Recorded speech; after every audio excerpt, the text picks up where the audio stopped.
Hello.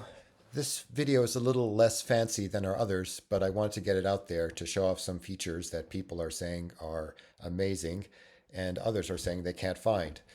So here we are on the main website for Scanlily, and I'm going to click on Login. And so now I'm logged into the user website, and you can see a dashboard here because I've booked some items. You can see them. You can see locations of where my items were last scanned. And I can even see locations here and categories, and I can group them by different ways, by price, value. So a nice snapshot there. But I'm here mainly to show you about the spreadsheet. So click on the spreadsheet, and you can see your items here. You can choose any number of them from any of these tabs, or you can click here to choose all of them. And then you can perform various bulk actions, such as change category, change item type, or in my case, I'm going to export to a CSV. So this is a feature that's always been there, and I've just exported everything to a CSV. It's free. It has always been free. So that's how you can export your data. And I'd like to also show about launching an app. So it's actually possible to launch this in a web view.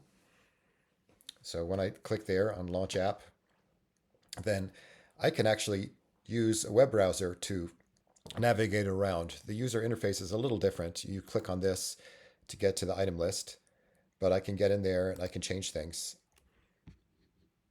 I cannot currently create a new ID from this, so you still need the app to first create an item. But once you've created them, then you can manipulate around using this feature. Now, I'm going to show you the app itself. So here's the app, similar kind of interface. And I'm going to click here on the upper left and go to my list of items. And there's some items that have quantities. If the quantity is enabled, then you can change the quantities here. Or you can go directly to the item like this and change them here. And I'm going to click on camera bag here near the bottom. And there's a bunch of fields here. I need to point out that you can change the item type and have fewer numbers of things listed if you wanted to.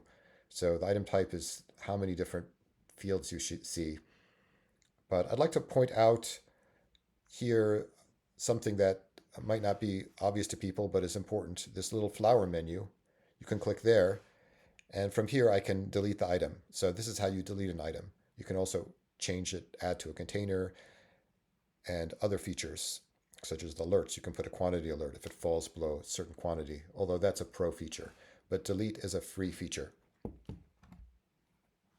So these are some features that could be useful to people. And I'd like to point out it's possible even if you sign out, if you wanted to register, you can register entirely on the web without using the app. But again, you'll need the app to start adding your items, at least to scan them. That's all for now, but please do check out our other videos that are a lot fancier and get in more detail.